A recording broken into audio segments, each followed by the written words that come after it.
Deuteronomy chapter 2.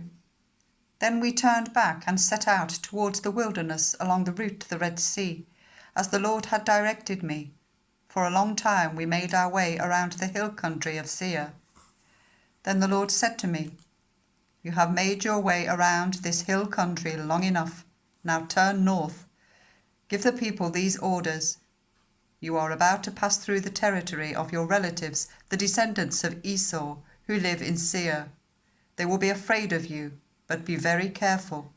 Do not provoke them to war, for I will not give you any of their land, not even enough to put your foot on.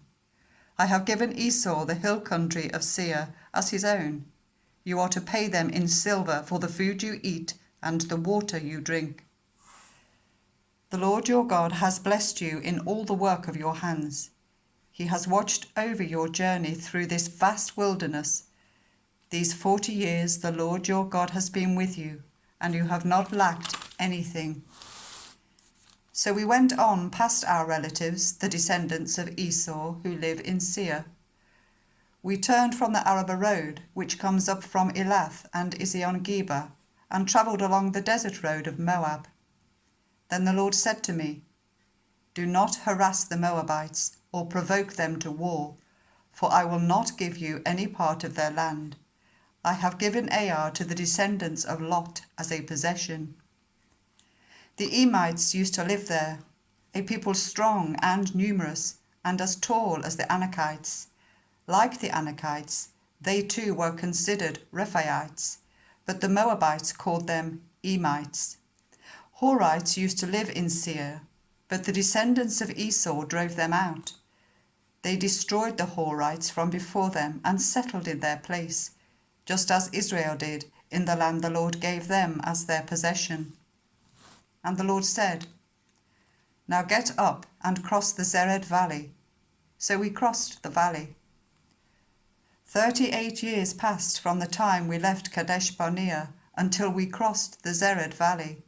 By then, that entire generation of fighting men had perished from the camp, as the Lord had sworn to them. The Lord's hand was against them until he had completely eliminated them from the camp. Now when the last of these fighting men among the people had died, the Lord said to me, "Today you are to pass by the region of Moab at Ar. When you come to the Ammonites, do not harass them or provoke them to war, for I will not give you possession of any land belonging to the Ammonites. I have given it as a possession to the descendants of Lot." That too was considered a land of the Rephaites, who used to live there. But the Ammonites called them Zamzamites.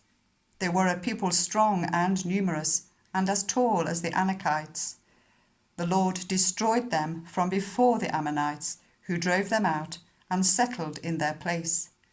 The Lord had done the same for the descendants of Esau, who lived in Seir, when he destroyed the Horites from before them. They drove them out and have lived in their place to this day.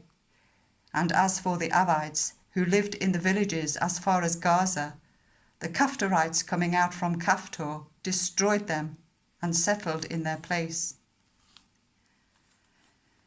Set out now and cross the Arnon Gorge. See, I have given into your hand Sihon the Amorite, king of Heshbon and his country. Begin to take possession of it and engage him in battle. This very day I will begin to put the terror and fear of you on all the nations under heaven.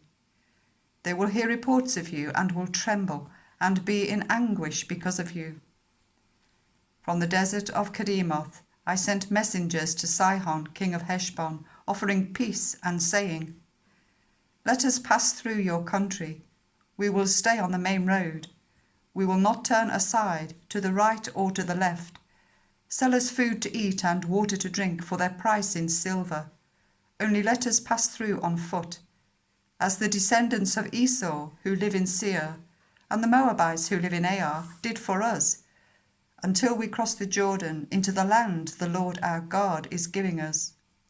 But Sihon, king of Heshbon, refused to let us pass through. For the Lord your God had made his spirit stubborn and his heart obstinate, in order to give him into your hands, as he has now done. The Lord said to me, See, I have begun to deliver Sihon and his country over to you. Now begin to conquer and possess his land. When Sihon and all his army came out to meet us in battle at Jahaz, the Lord our God delivered him over to us, and we struck him down, together with his sons and his whole army. At that time we took all his towns and completely destroyed them, men, women, and children. We left no survivors. But the livestock and the plunder from the towns we had captured we carried off for ourselves. From Aroer on the rim of the Arnon Gorge, and from the town in the gorge, even as far as Gilead, not one town was too strong for us. The Lord our God gave us all of them. But in accordance with the command of the Lord our God, you did not encroach on any of the land of the Ammonites, neither the land along the course of the Jabbok, nor that around the towns in the hills.